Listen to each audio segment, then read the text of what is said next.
ya ha mencionado 3 veces el hermano Daniel en sus predicaciones y me gusta mucho, y dice que hay cristianos que juegan o coquetean con el pecado. Y a mí esa frase siempre me llama la atención y me hace reflexionar de la vida mía como cristiano. Y entonces, antes de ir al tema, cuando él planteaba esto, yo decía, bueno, hoy estamos haciendo algo excepcional en la vida de un cristiano, algo importante. Nosotros como cristianos estamos haciendo lo que al diablo no le gusta. Al diablo no le gusta que usted venga a la iglesia, al diablo no le gusta que cante las alabanzas, al diablo no le gusta que usted lea la Biblia, ni al diablo le gusta que usted ore.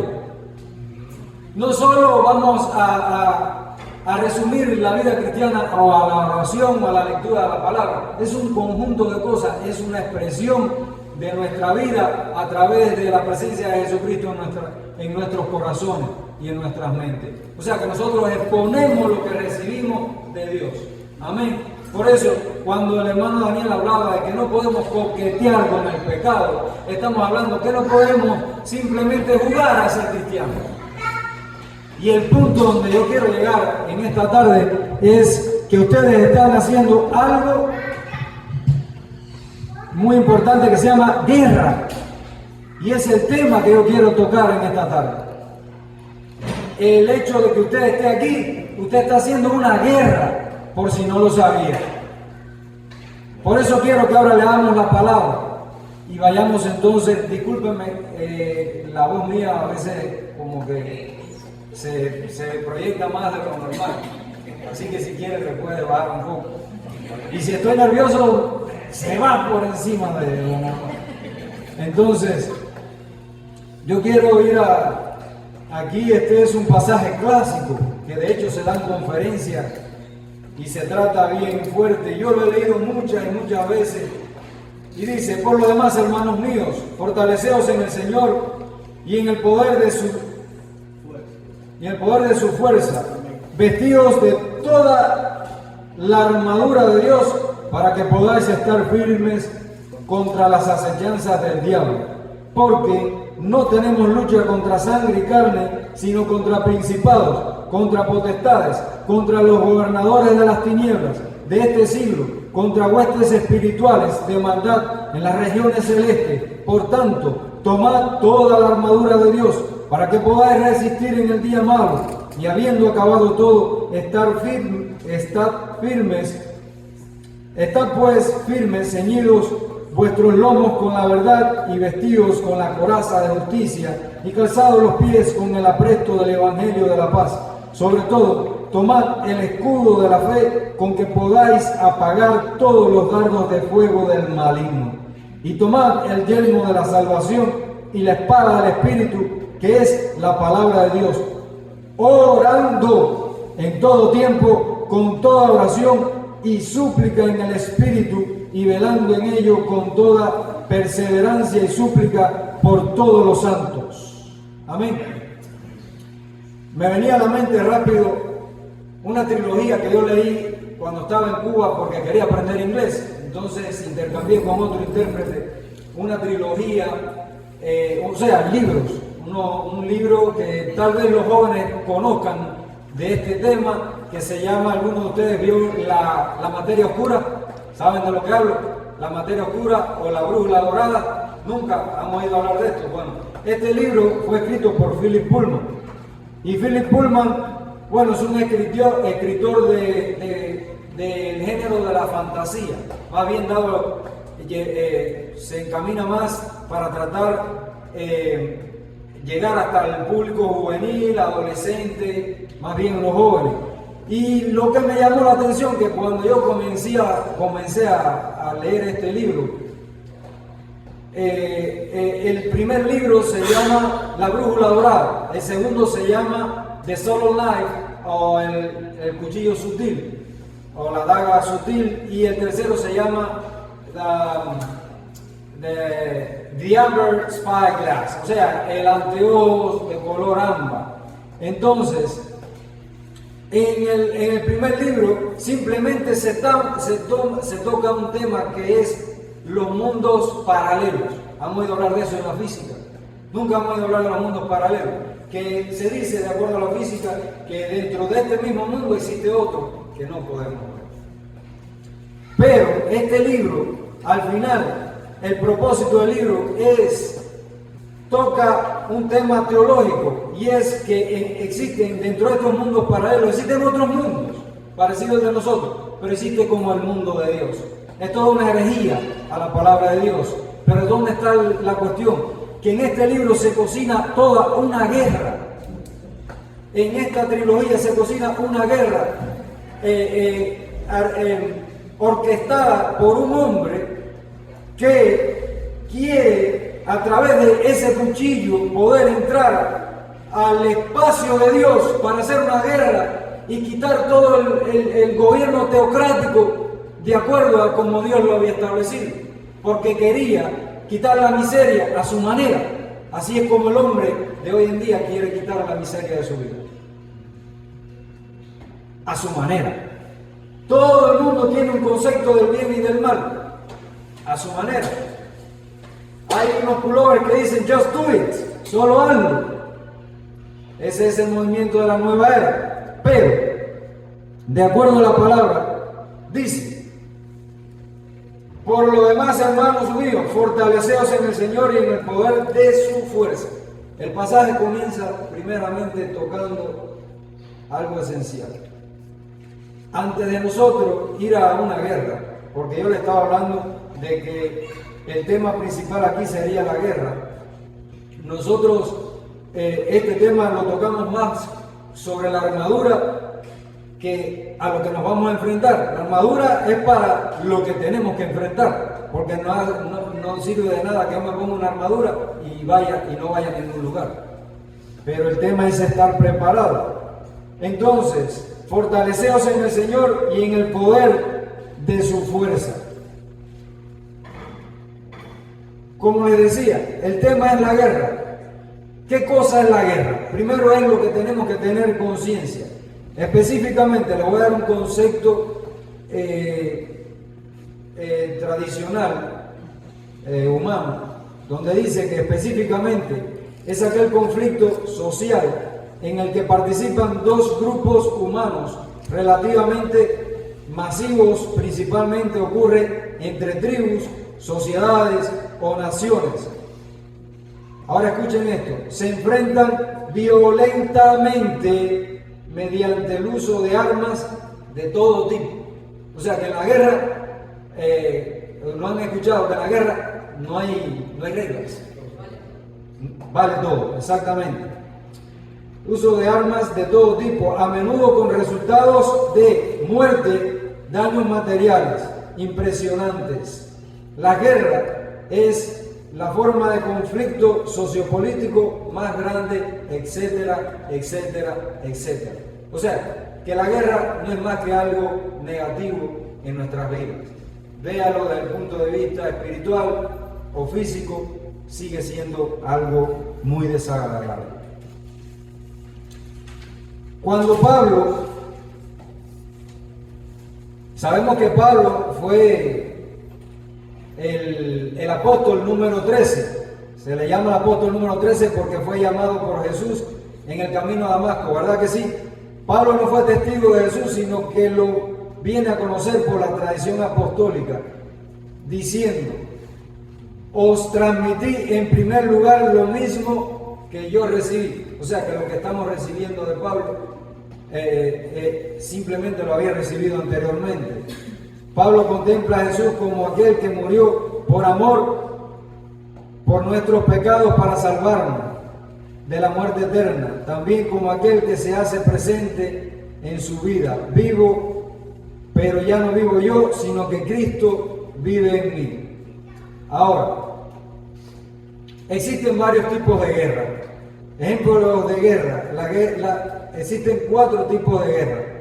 Guerra de primera generación.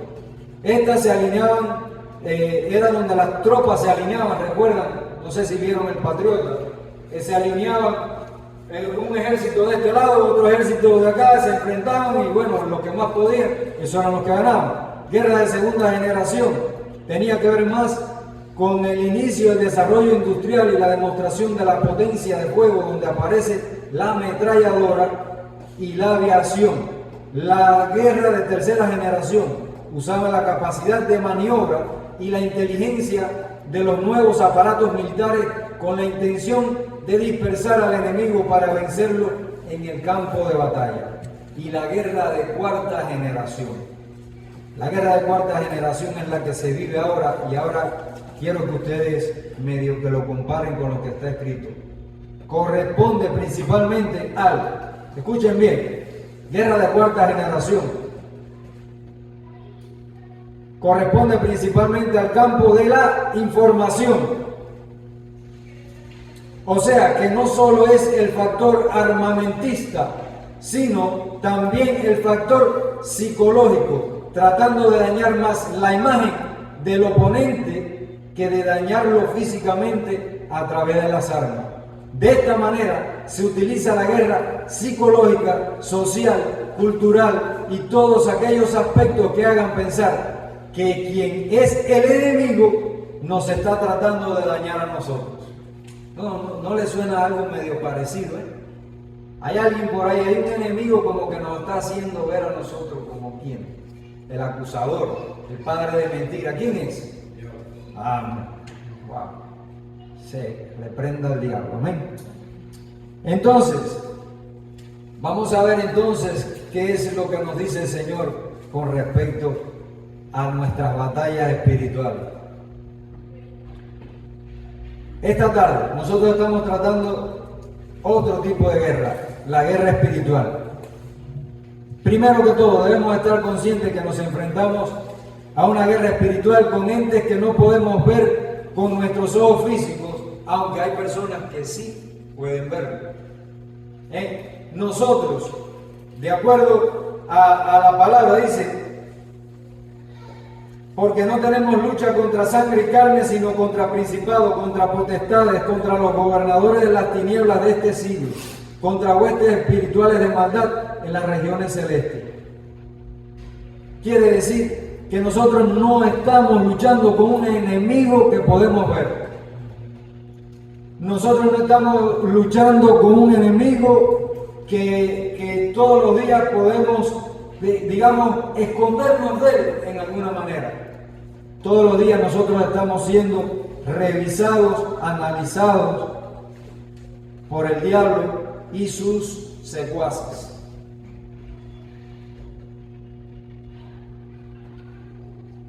Ahora, el libro de los Efesios constituye otra carta escrita por el apóstol Pablo desde la prisión dirigida a los creyentes de Éfeso. Trata la naturaleza de la iglesia y qué significa ser parte del cuerpo de Cristo.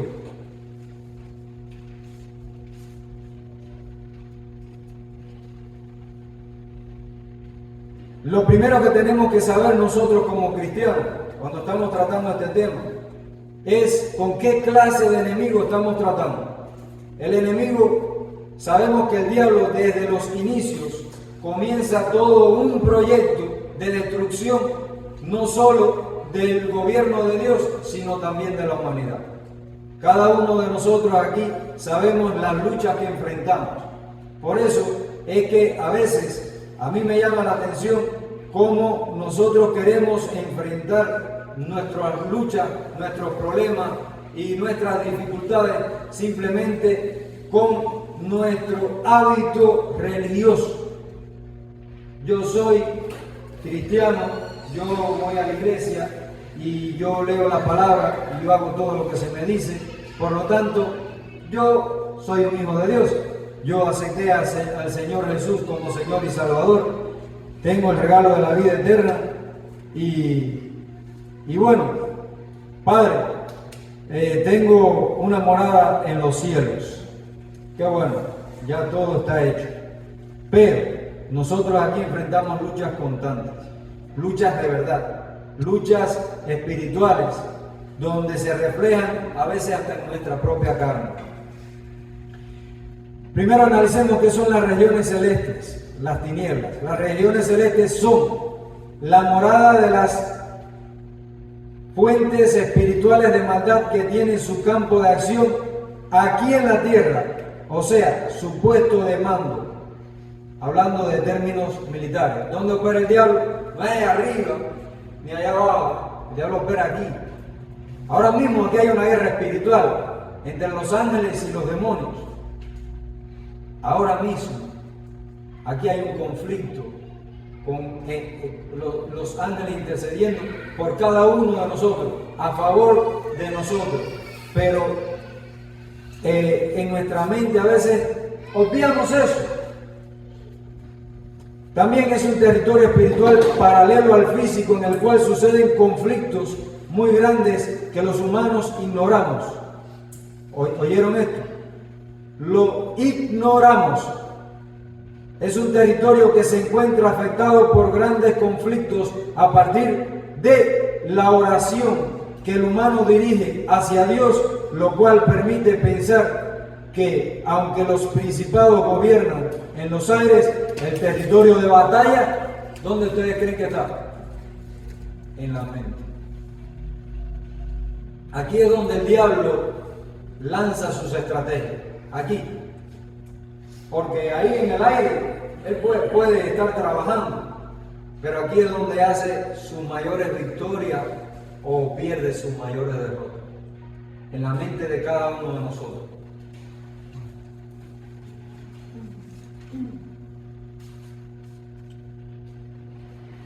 Dice la palabra, porque no tenemos lucha contra sangre y carne, sino contra principados, contra potestades, contra huestes espirituales de maldad en las regiones celestes.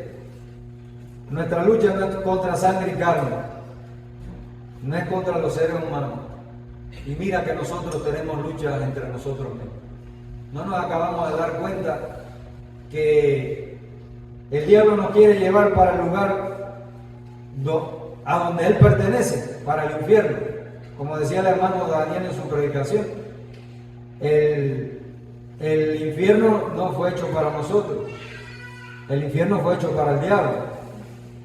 Entonces hay gente que está orgullosa de decir que dice, no, a mí déjame tranquilo con mi vida, yo voy de cabeza al infierno, no hay problema ninguno. Y te lo dicen así, muy fácil, porque ellos realmente no creen que el infierno existe. Si realmente pudiéramos utilizar ese cuchillo que aparece en esa novela, ¿cómo se diría la palabra? Hereje. Y yo pudiese abrir aquí mismo en el aire una ventana y poder ver el mundo espiritual donde operan los ángeles y los demonios en estos momentos, y nosotros tuviésemos conciencia plena a través de nuestros ojos de lo que está ocurriendo, entonces nosotros tendríamos un poquito más de temblor, tendríamos no de temor, sino de temor a la hora de obedecer y seguir la palabra de Dios o no. Pero como no lo vemos, nos hacemos lo de la vista gorda, como decimos en Cuba. Los creyentes se enfrentan a un conflicto espiritual con Satanás y un ejército de espíritus malos. En Mateo 4:10, Jesús es tentado y menciona a Satanás. ¿Cómo fue que le dijo? Entonces Jesús le dijo, vete, Satanás, porque escrito está, al Señor tu Dios adorarás y a Él solo servirás. Jesucristo expone la presencia del diablo. Él le habla a Satanás porque Jesús lo podía ver. Entonces nosotros venimos y creemos en todo cuando aceptamos el versículo de Juan 3:16 que dice que de tal manera amó Dios al mundo que ha dado su Hijo unigénito, porque todo aquel que en Él cree no se pierda, mas tenga vida eterna. Tenemos esta parte garantizada, pero se nos olvida que estamos luchando contra el diablo. El otro día veía yo un video de dos maestros de artes marciales, o mejor dicho, uno era un maestro de artes marciales y el otro era un practicante de la lucha de la UFC. O sea, era un cualquiera, no un principiante, era un practicante, iba a las peleas, era un campeón, pero no podía decir que era un maestro. Pero este decía que era un maestro, pero nunca había luchado. Nunca se había enfrentado, enseñaba a todo el mundo artes marciales. Creo que era de Wing Chun o le estoy hablando de cosas que ustedes no saben. Pero la cuestión, el punto es que en la teoría lo conocía todo. Pero el otro se daba los puñetazos todos los días. Y se tenía que subir a un ring a fajarse a la verdad. Y vino el maestro y pasa vergüenza con un simple luchador que ni siquiera tiene un cinturón, ni siquiera es campeón. Entonces nosotros a veces estamos conociendo esta parte de la palabra donde sabemos que se nos expone que estamos en una lucha constante, que no es contra sangre y carne, no es contra mi hermano, no es contra mi hija, no es contra mi esposa en el matrimonio, no es contra mis hermanos en la iglesia. No es la envidia, no es el orgullo, no es la arrogancia, no es la posición sobre el estatus sobre otra persona. Y se nos olvida esto, y entonces nosotros llevamos una vida cristiana desde un punto de vista a veces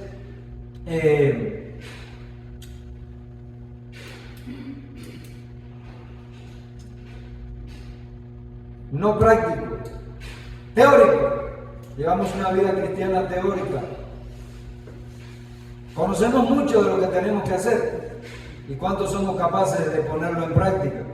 Cuántos de los que estamos en problemas, cuando estamos en problemas de verdad, nos tiramos y nos ponemos a orar. O cuántos de los que, por ejemplo, cuando mi esposa dice, tengo a mi abuela enferma, nos tiramos a orar por la abuela de mi hermana Mercedes. Bueno, de mi esposa. Bueno, mi hermano también, ¿verdad? Entonces, la guerra contra el diablo es de verdad. Los puñetazos duelen. No es que yo me ponga a hacer formas. El diablo no está jugando a la mentira. Los secuaces del diablo no están jugando a la mentira. Es una guerra espiritual real y es verdad. Los poderes de las tinieblas son las fuerzas espirituales de maldad que estimulan a los impíos. En Efesios 2, del 1 al 2, dice, en los cuales anduviste en otro tiempo, o sea, anteriormente dice otras cosas, pero dice, en los cuales anduviste en otro tiempo, siguiendo la corriente de este mundo, conforme al príncipe de la potestad del aire, el espíritu que ahora opera en los hijos de desobediencia. Quiere decir que el mundo fuera de Dios es un mundo lleno de fuerzas militares que el diablo utiliza para poder organizar sus batallas. Sabemos que actualmente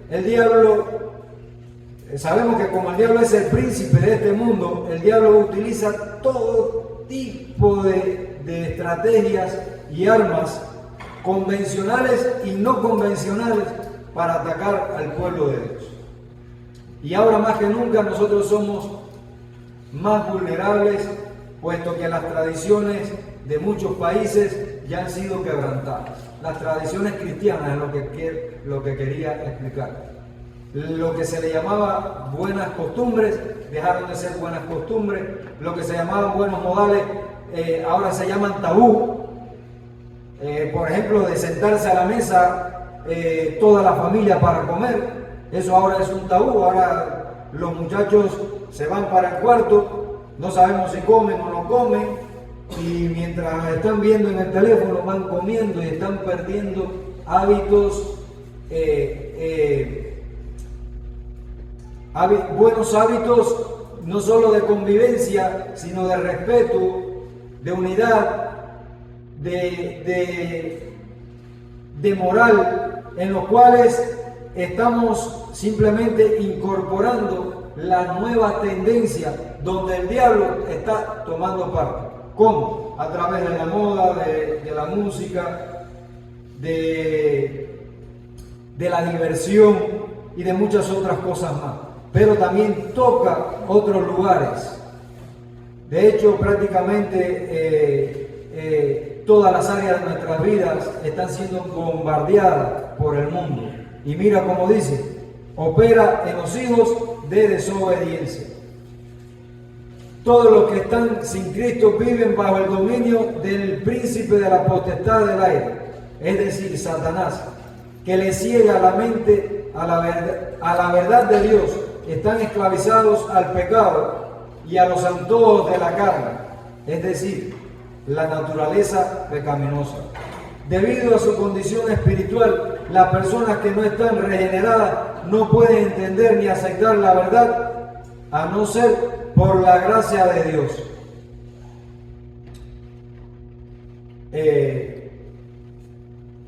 A veces la persona que no ha sido regenerada en el corazón no es capaz de concientizar de que está tratando un tema bien complejo. Me refiero, como decía al inicio, coqueteamos con el pecado y Satanás, cuando usted coquetea con el pecado, empieza a limpiarse los dientes y después darle lima. Escuchaba yo a un predicador que en su predicación él plantea algo. Él ponía el ejemplo de cuando Pedro le pregunta que cuántas veces tenía yo que perdonar a mi hermano, hasta cuántas veces tenía yo que perdonar a mi hermano. Y él en su explicación dice, sabemos que el número perfecto es 7, ¿verdad? Y seguro dijo, bueno, si dice 6 o 7, yo tengo como un 6, yo estoy en un nivel alto. Pero Jesucristo le dijo hasta 70 veces 7. Pero la cuestión está en que él hace también un paralelo con el pasaje de la parábola de aquella persona que viene al rey teniendo una deuda con el rey. Estaba endeudado con el rey y el rey le perdona la deuda porque le ruega con todo el corazón que le perdone la deuda porque no la podía pagar. Y sabemos lo que pasa a los que no pagan sus impuestos. Sabemos que Al Capone fue a la prisión simplemente por evadir los impuestos. Y entonces, cuando este pastor estaba explicando este punto, me llama la atención de que él dice que esta persona que vino al rey y le rogó perdón, el rey le concedió perdón. Y estaba tratando de un tema clave. Jesucristo está diciendo esto. ¿Quién fue la persona que se acercó a Dios? Tú y yo. Nosotros representamos a esa persona que vino lleno de pecado, lleno de culpa, hasta Dios.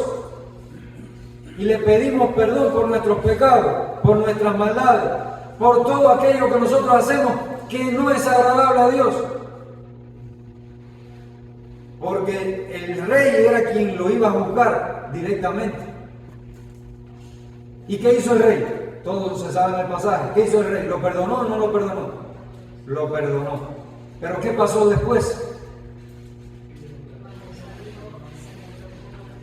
Cuando salió se encontró con el siervo, o sea que esa persona también tenía una persona que trabajaba para él. Y el siervo también tenía una deuda. ¿Se la perdonó? No se la perdonó. Lo mandó a la cárcel, pero el rey se enteró. Entonces, el punto clave aquí es, ¿creen ustedes que el corazón de la persona que fue al rey, el primer siervo que fue al rey, se había regenerado? Si el rey lo que le estaba pidiendo era que lo mismo que yo hice contigo, hazlo tú con los demás. Entonces el diablo ahora está tomando parte en este mundo, llenándonos de egocentrismo, llenándonos de egoísmo, llenándonos de avaricia, con el término de yo.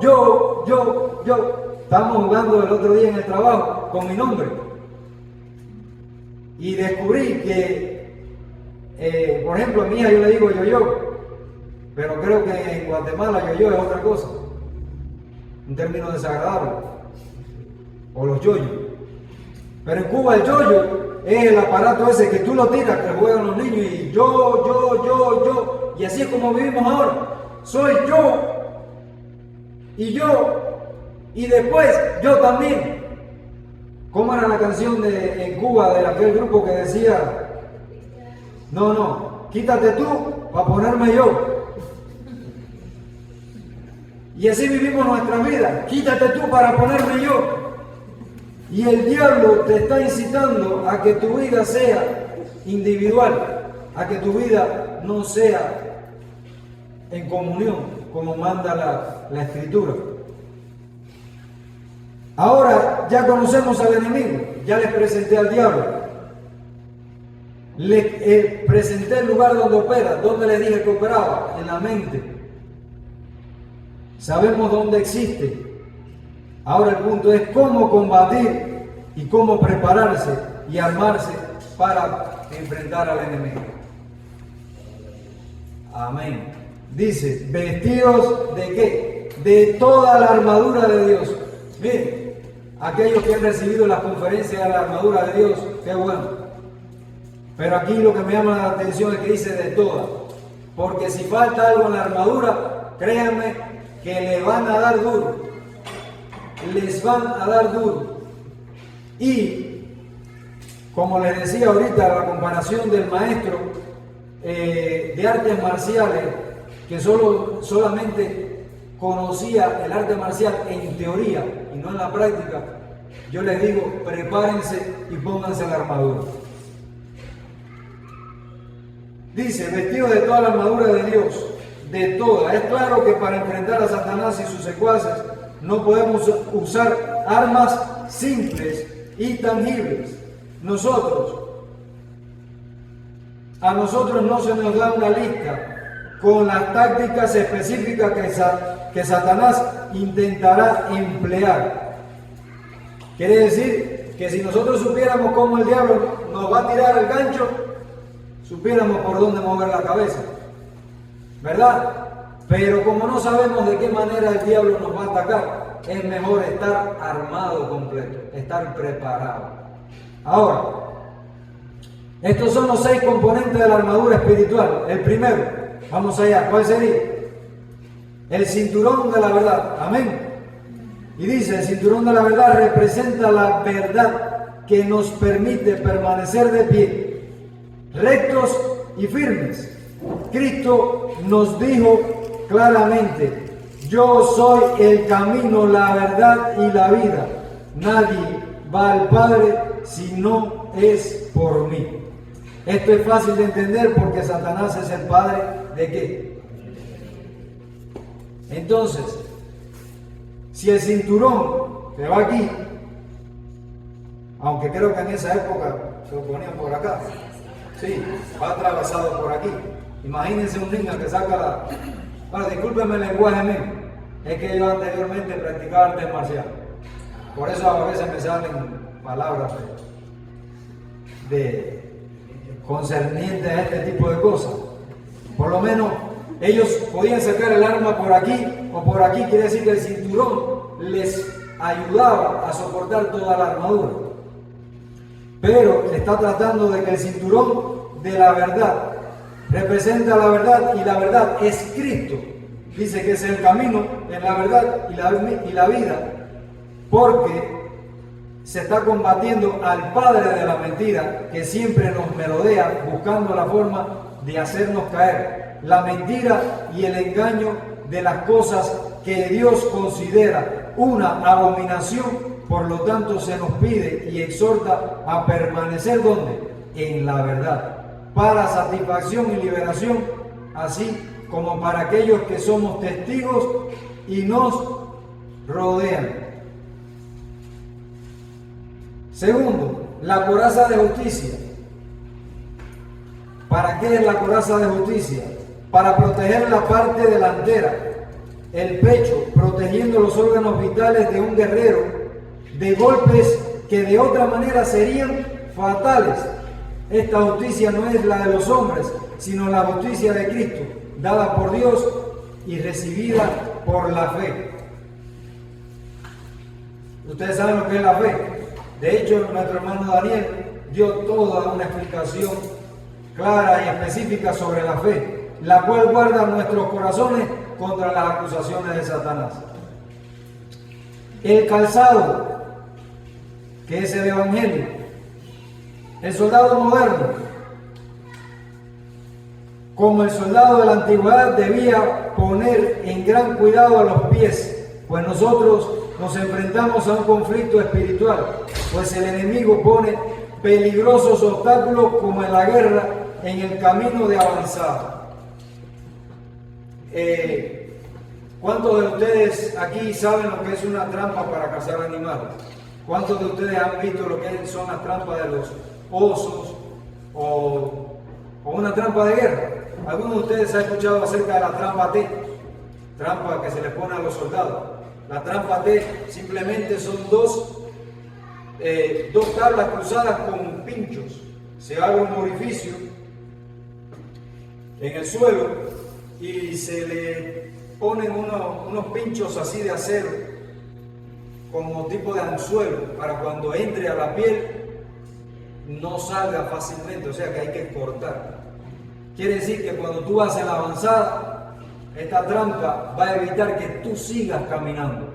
Entonces, ¿qué es lo que quiere Satanás? Si te ataca, si no tienes puesto el calzado del Evangelio,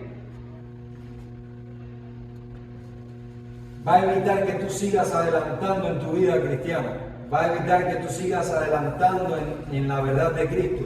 Va a evitar que tú sigas adelantando a través de la oración. Va a evitar que tú sigas adelantando a través de la adoración a Dios.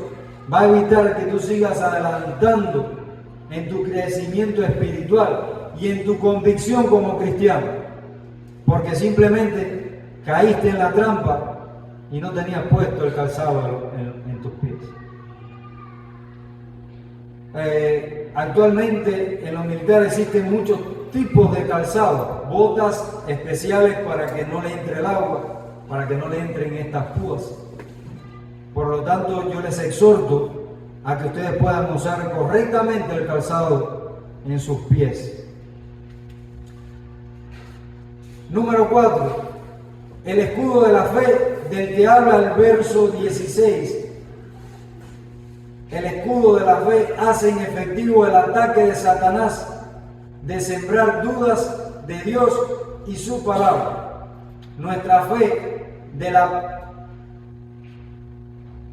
que Cristo es autor y consumador, con este escudo no solo el creyente repele los ataques, sino conquista al enemigo. ¿Y qué cosa es la fe? ¿Qué es la fe? ¿Qué cosa es la fe? Dígame alguien, ¿qué cosa es la fe? La certeza de lo que se espera, la convicción de lo que no se ve. Quiere decir que sin la fe nosotros no podemos lograr nada. Así que, hermanos, tomad el escudo también. Número 5. El yelmo de la salvación o casco. Cuando yo escuché la palabra yelmo, a mí me venía otra palabra a la cabeza y cuando entendí que era el casco me di cuenta de la importancia. Cubre la cabeza para proteger la parte más crítica del cuerpo. Pues nuestra manera de pensar necesita ser cuidada. La cabeza del soldado estaba entre las partes más importantes por proteger, ya que sobre ella podían descargar los golpes más mortales y la cabeza es la que ordena sobre todo el cuerpo. Les voy a hacer una anécdota de mi país. en nuestro país existía durante la guerra del 1800 el llamado apóstol nacional José Martí, el cual fue dotado de una inteligencia excepcional y una capacidad de pensamiento extraordinario, una persona muy inteligente. En su corta vida de 42 años escribió más libros de lo que ustedes no se puedan imaginar. Y esta persona, a través de su audacia, fue capaz de reunir todo un ejército en Cuba, el cual se caracterizaba en esos momentos por el caudillismo, la división y la desigualdad de ideas a la hora de atacar a un enemigo en común, que era la colonia española.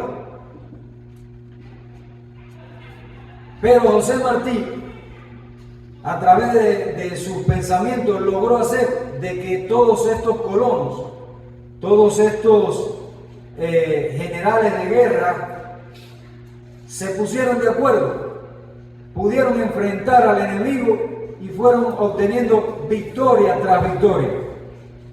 Pero ¿dónde quiero llegar? El punto donde quiero llegar. José Martí nunca había tirado un tiro.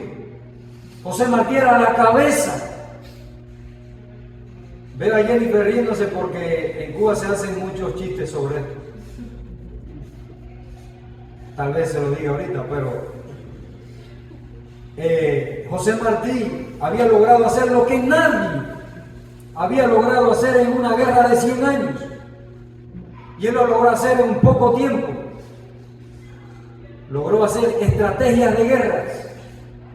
Logró formar a las tropas y saber dónde darle al enemigo. Pero José Martí nunca había ido a la guerra, porque él lo que hacía era, miren, pensar. Pero, entre esos generales de guerra que existía la arrogancia, el orgullo, la envidia. Empezaron a cuestionar a José Martí. Le dijeron, sí, tú hablas muy bien, porque lo tuyo es el lápiz. Oh, no, disculpen, la pluma, que no existía lápices en esa época. Lo tuyo es estar escribiendo y mandando. ¿Y qué hizo José Martí? Fue a la guerra. Miren, en la primera batalla, cuando salió, le dieron un tiro y lo mataron. No sabía nada de la guerra práctica. Salió un caballo blanco, vestido de negro y con un revólver en la mano. ¿A quién se lo ocurre? Al primero que le iban a tirar a raza. Entonces, el diablo, a través de sus estrategias, trata de tocar el punto más vulnerable de nosotros, la mente. Trabaja aquí.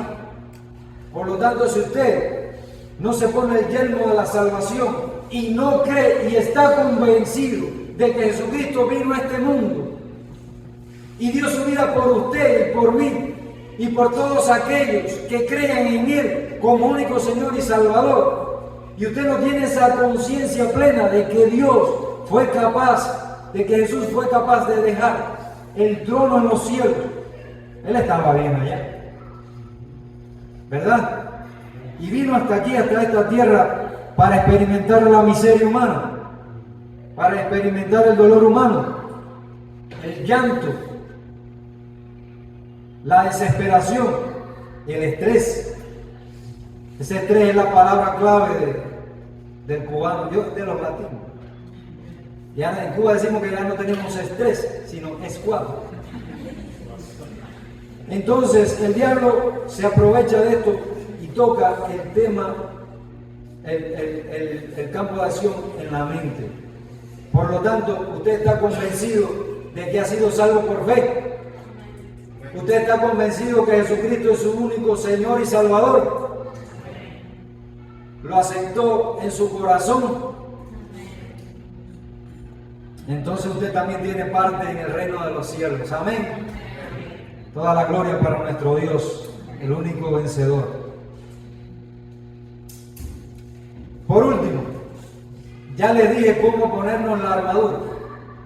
Ya preparamos todo el cuerpo, pero ahora cómo podemos combatir al diablo. Necesitamos un arma, necesitamos algo para darle la estocada donde le duele, porque no solo es defendernos, no solo podemos esquivarle los ataques, tenemos también que dañarlo.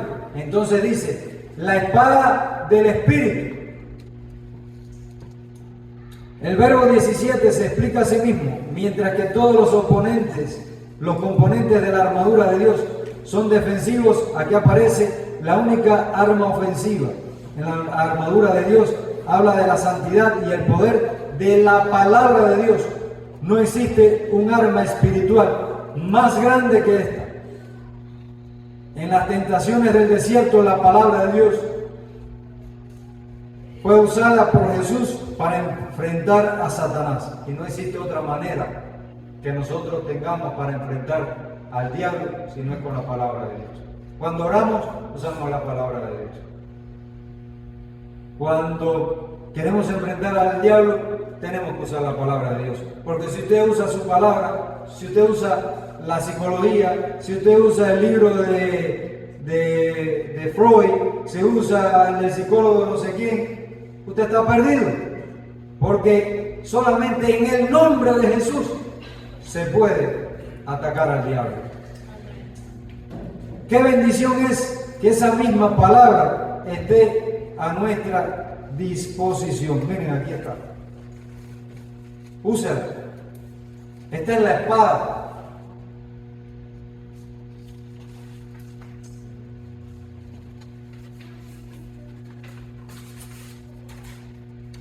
Aquí tenemos la armadura espiritual completa por Dios. Tu responsabilidad es tomarla y ponértela y vestirte en fe. Tienes al Espíritu Santo y la palabra de Dios.